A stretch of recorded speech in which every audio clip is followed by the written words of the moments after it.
Bahkan kalau Saifuddin Ibrahim jadi Menteri Agama, program saya lebih jelas lagi. Larang naik haji ke Arab Saudi. Kalau saya jadi Menteri Agama, kenapa? Karena hanya menguntungkan Arab. Indonesia miskin, Indonesia kere, Indonesia susah gara-gara naik haji. Salam satu Tuhan buat saudara-saudara Muslim. Salam beda Tuhan untuk saudara Kristen. Assalamualaikum warahmatullahi wabarakatuh. Damai sejahtera untuk kita semua. Assalamualaikum warahmatullahi wabarakatuh. Berjumpa lagi dengan saya, Dr. Akal. Dan di kesempatan kali ini kita akan membahas informasi terbaru seputar Pendeta Saifuddin Ibrahim, si Murtadong yang luar biasa ini ya. Di mana kita ketahui Saifuddin merupakan pengurus dari kasusnya KC. Bisa dikatakan dialah penanggung jawab utama dari kasusnya KC. Dialah yang memegang peranan dalam membela KC yang sedang bermasalah dengan hukum negara Republik Indonesia. Di mana kita ketahui bersama bahwa KC sedang menjalani persidangan atas penistaan atau penodaan agama yang dilakukan oleh Osman bin Sunet alias KC. Adapun sidang tersebut sudah sampai kepada pembacaan tuntutan dari jaksa, di mana jaksa kemarin menuntut KC selama 10 tahun penjara. Dan agenda sidang berikutnya akan jatuh pada tanggal 10 nanti. 10 Maret nanti akan ada sidang lanjutan untuk pleido, yaitu bagian tim pengacara KC yang akan menjelaskan apakah mereka meminta keringanan atau mereka tetap ngotot meminta KC bebas dengan dasar-dasar seperti berikut-berikut ini yang akan disebutkan oleh tim kuasa hukumnya KC.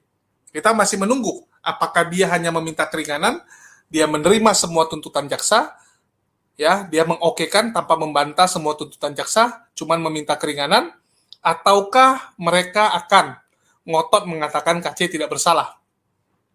Bisa dikatakan peranan Saifuddin sangat vital. Karena memang yang datang ke sidang bukan dia. Yang ke sidang itu, yang fokusnya itu adalah tim pengacara. Tetapi tim pengacara ini harus berkonsultasi dengan Saifuddin. Karena Saifuddin lah yang diberikan mandat untuk mengurus kasusnya KC. Belum lagi nasib anak dan istri KC. Itu kan diurus sama Saifuddin. Uang donasi yang dikumpulkan oleh para oten-oten, itu semua ada di rekeningnya Saifuddin. Saifuddin yang pegang rekening itu, Saifuddin yang tentukan ini mau dikasih berapa ke siapa, ini mau untuk anak istrinya si KC berapa gitu. Jadi kalau tiba-tiba Saifuddin hilang, ini gimana nanti kasusnya KC?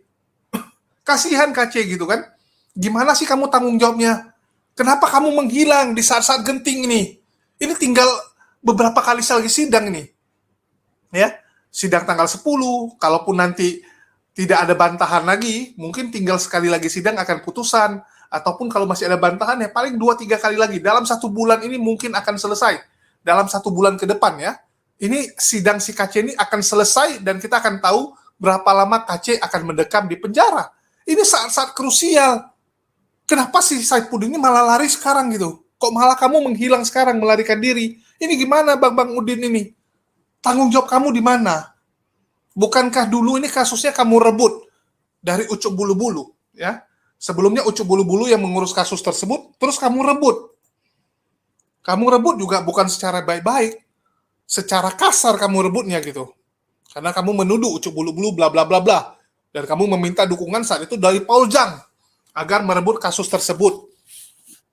Tetapi, kamu malah meninggalkan KC di saat yang krusial ini. Kalau memang kamu nggak mau urus, ya mungkin kamu tinggal opor. Waktu itu Paul Jang sangat ngotot ya, pengen kasus itu dia yang urus.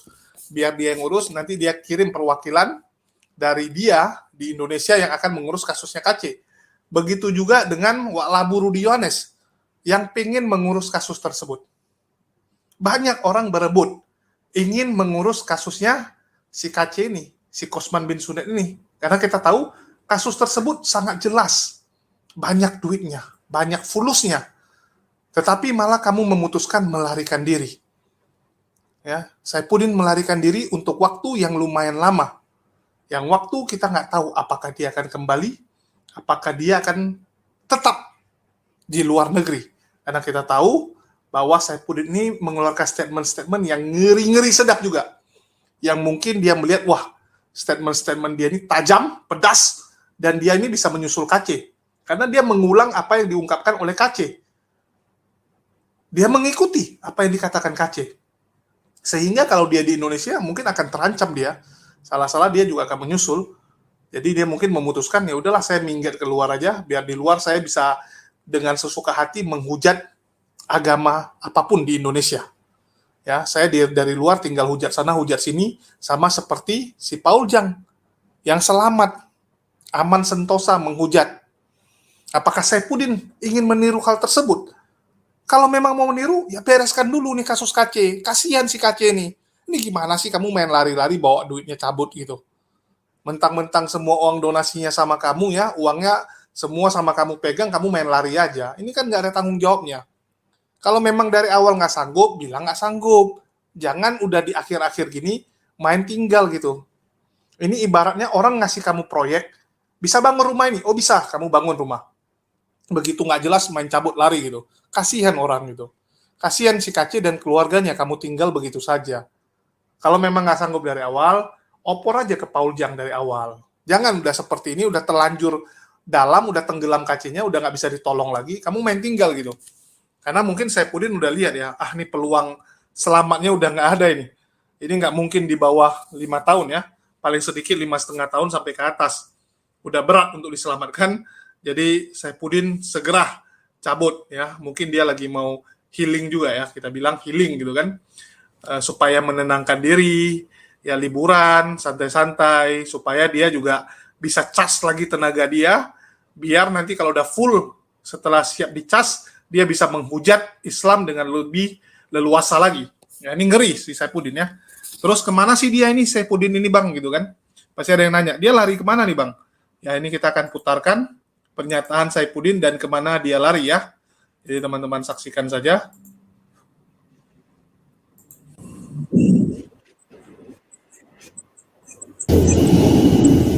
Kalau saya ini menuruti keinginan hati saya, keinginan kemauan keluarga saya supaya pindah ke luar negeri. Sudah lama saya pindah ke luar negeri. Sudah ada yang menyiapkan saya untuk tinggal dapat suaka politik dari Amerika, Eropa, Australia.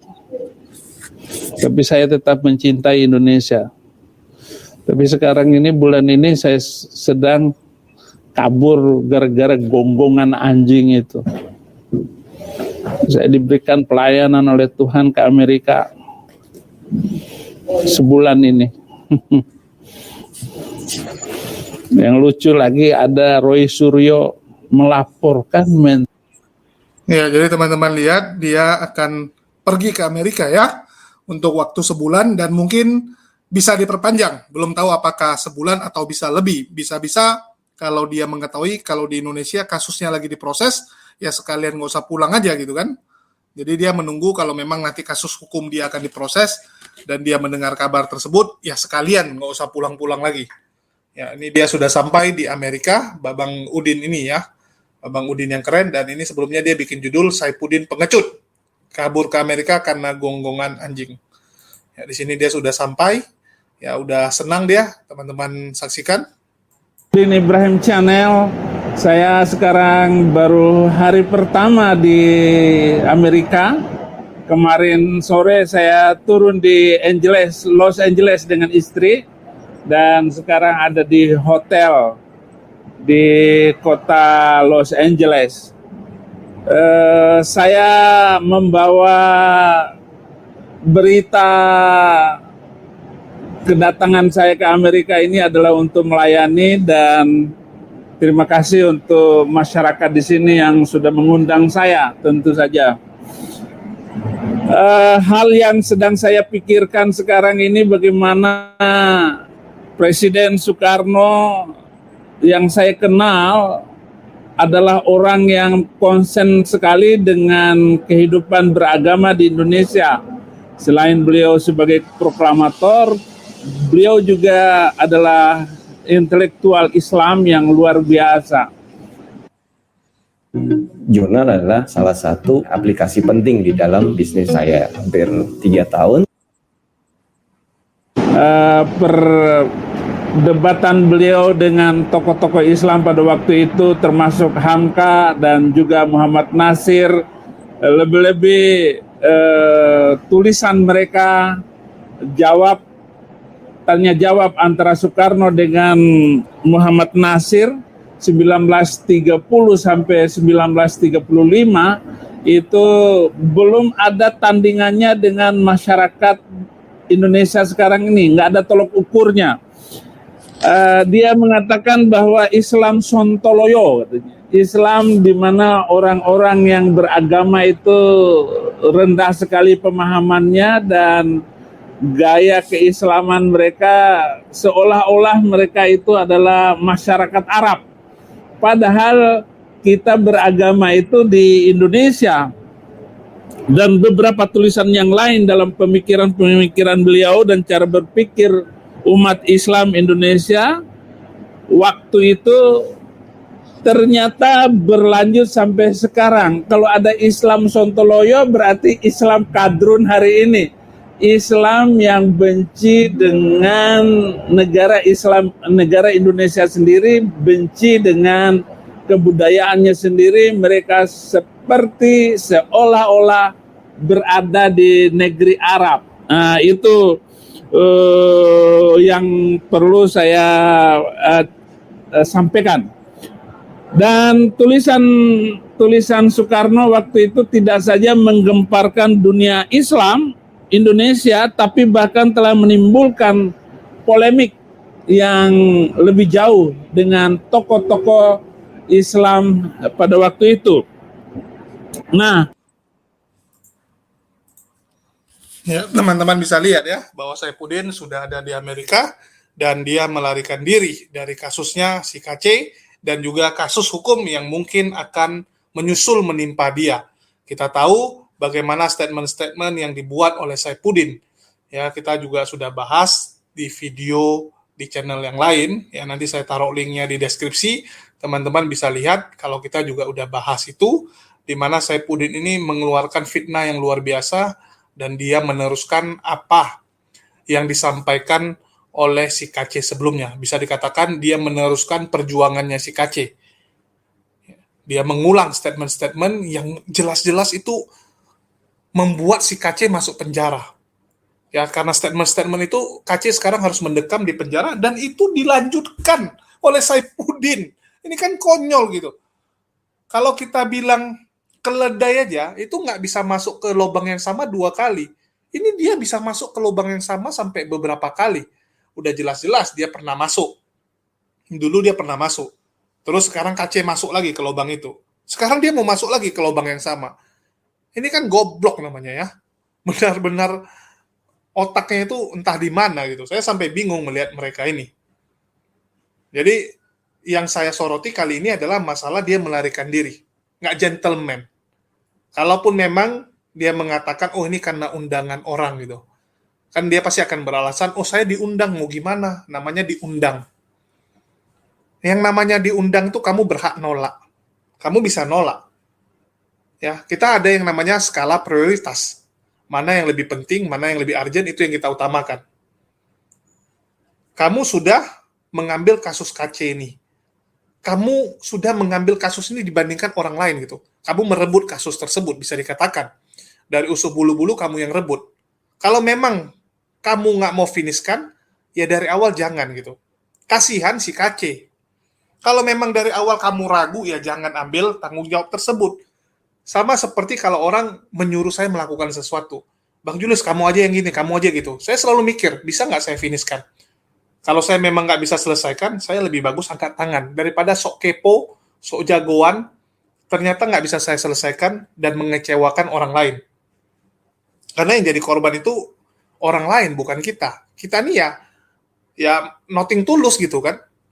Apalagi Saifuddin kita ketahui bersama, dari kasus KC ini sudah dapat fulus yang luar biasa banyak. Dari yang sebelumnya ucup bulu-bulu ya, itu fulusnya aja luar biasa banyak. Cuman 3 minggu kalau nggak salah. Ucup bulu-bulu itu cuman ngurus 3 minggu. Saifuddin urusnya ini total sudah mau 3 bulan. 3 bulan lebih malah. Kalau dihitung dari serah terima ucup bulu-bulu. Berapa uang yang sudah masuk? Ya, kita nggak tahu. Karena nggak ada keterbukaan. Tidak pernah ada print out rekening. Yang pasti, kita bisa melihat gaya hidup Saifuddin ya, yang sejak kasusnya KC naik. Harus kita akui terjadi peningkatan, dan memang sudah saya katakan, KC ini luar biasa ladang duit. Luar biasa ladang duit. Jangankan pihak Oten, pihak Muslim aja keciprat. Kita aja ya, yang buat konten-konten KC itu ikut keciprat, harus kita akui. Beberapa banyak konten-konten kita yang membahas KC itu view-nya gede, penontonnya lumayan rame. Itu aja kita keciprat. Apalagi mereka yang dapat dari view plus donasi. Ya, plus donasi. Dan jangan lupa, Oten-Oten itu termasuk orang yang sangat suka berdonasi kepada sesama mereka. Belum lagi ada orang yang suka berdonasi kepada penghujat. Ya, mereka itu Islamophobia, dan mereka senang kalau ada orang menghujat Islam. Sehingga mereka akan makin royal mengeluarkan isi kantongnya. Makin royal, transfer. Dan Saifuddin sudah menikmati untuk waktu yang luar biasa banyak. Luar biasa lamanya. Kalau Rizuli Lubis kan cuma dapat dari meliput. Kalau Saifuddin nggak perlu dia liput. Karena yang dari transfer itu jauh lebih besar daripada dia harus ngejar jumlah view, ya, harus mengejar AdSense dari YouTube. Nggak ada guna. Itulah kita bisa lihat bagaimana Saifuddin nggak gitu penting dengan rekaman sidang. Dia lebih banyak memberikan tanggapan saja. Karena bagi dia tuh AdSense itu cuman kucing, ya, cuman upil bagi dia. Rekening donasi itu yang kencang. Dan ini kita sudah lihat bagaimana Saifuddin begitu tidak tanggung jawabnya, main tinggal begitu saja, padahal sidang sudah di depan matanya. Tanggal 10, seminggu lagi, nggak sampai seminggu lagi kita akan melihat sidang KC. Sidang pledo, bagaimana tim kuasanya akan memberikan tanggapan terhadap tuntutan yang dilayangkan oleh jaksa penuntut umum. Apakah mereka hanya akan meminta keringanan, ataukah mereka tetap ngotot mengatakan KC tidak bersalah. Ini yang lagi kita tunggu. Dan begitu juga vonis yang akan dibacakan oleh majelis hakim, kita sangat menunggukannya. Kita ingin tahu berapa lama hakim akan memberikan hukuman kepada si Kucluk alias Kosman bin Sunet. Dan bisa dipastikan Saifuddin tidak akan mendengar itu. Tidak akan hadir di sana untuk melihat kejadian tersebut. Saya nggak tahu ini karena dia mungkin merasa, saya ngapain hadir gitu. Saya nggak tega dengar gitu. Ada orang kan lebay gitu kan. Kenapa kamu nggak hadir, Pak? Saya nggak tega. Saya nggak tega melihat KC dianiaya. Saya nggak tega KC dijolimi. Saya mending nggak usah lihat. Ini kan lebay gitu. Apakah Saifuddin akan membuat statement seperti itu juga? Padahal jelas-jelas dia selama ini juga di sidangnya KC ini nggak ada berminat sebenarnya. Nggak ada berminat dia. Bahkan dia tidur ya. Jadi teman-teman silakan lihat. Ini foto dia tidur loh. Di sidangnya KC dia tidur. Saking bosannya gitu mungkin. Saking nggak menariknya bagi dia. Karena nggak mendatangkan keuntungan apapun. Dia datang ke sidang tuh ya karena tanggung jawab moralnya. Karena dia sudah terima uang dari donatur.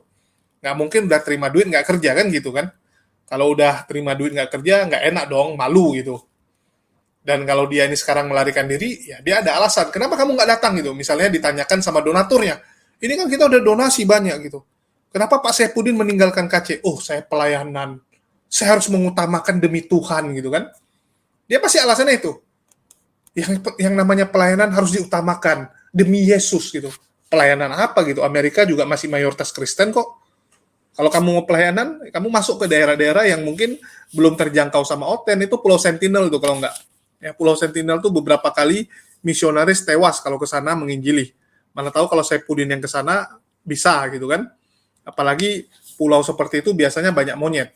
Kalau yang namanya banyak monyet, Saifuddin diuntungkan. Dia bisa punya pasukan monyet yang membantu dia menginjili. Karena dia bisa bahasa monyet gitu kan. Dia diuntungkan dengan kemampuan dia seperti itu. Dan Saifuddin ini memang lah, saya nggak habis pikir kalau masih ada Oten-Oten yang begitu mengagungkan dirinya. Yang lebih konyol dia ke Amerika nanti pakai bahasa apa gitu. Dia nggak bisa bahasa Inggris. Apakah dia akan menginjili di sana pakai bahasa monyet? Apakah translatornya bisa menerjemahkan dari bahasa monyet ke bahasa Inggris? Ya saya nggak tahu lah ya.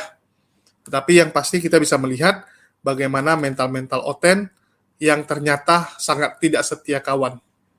Dari awal saya udah berapa kali bahas ini ya, betapa tidak setia kawannya. Bahkan dulu saya pernah bilang, KC itu sampai berteriak, Uti lama sabak tani. Ya, Uti Watimena meninggalkan dia. Apakah akan terulang kembali?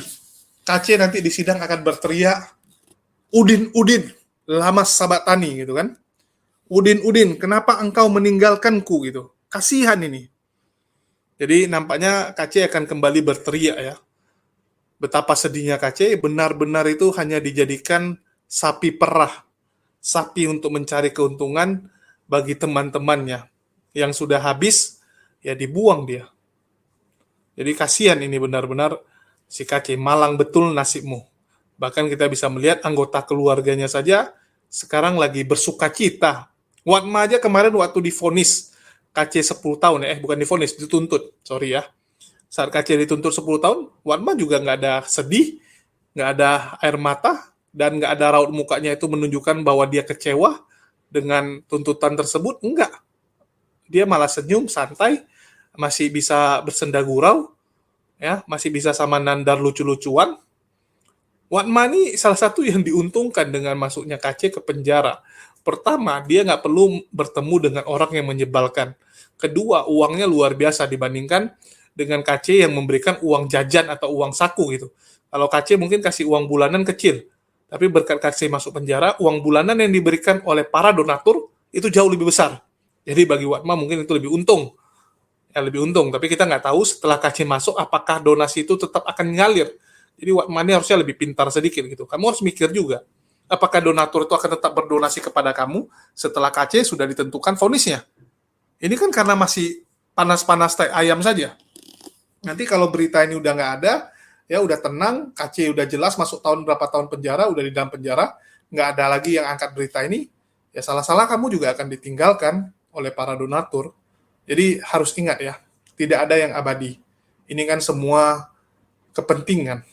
Ya, kita bisa melihat bagaimana mereka ini gila kepentingan semua. Nggak ada persaudaraannya, tidak ada kesetia kawanannya. Mereka ini kalau udah giliran membahayakan dirinya, semua lari gitu. Nggak ada yang berani mengambil tanggung jawab, nggak ada yang berani berkorban untuk orang lain ya. Sedangkan Yesus saja dipaksa berkorban demi mereka, mereka mana mau berkorban demi orang lain. Harus orang lain yang berkorban demi diri mereka. Ini mentalitas. Ini memang mentalitas gitu. Kalau kita memang terbiasa untuk berkorban demi orang lain, maka kita akan menjadi orang seperti itu. Tapi kalau kita ini tipikal yang suka cari kambing hitam, setiap kesalahan yang kita buat, kita limpahkan kepada orang lain. Kita cari orang lain yang harus menanggungnya. Maka kamu akan menjadi orang yang seperti itu, menjadi orang yang nggak punya rasa tanggung jawab, yang main tinggal-tinggal begitu saja kalau kamu udah rasa kepepet.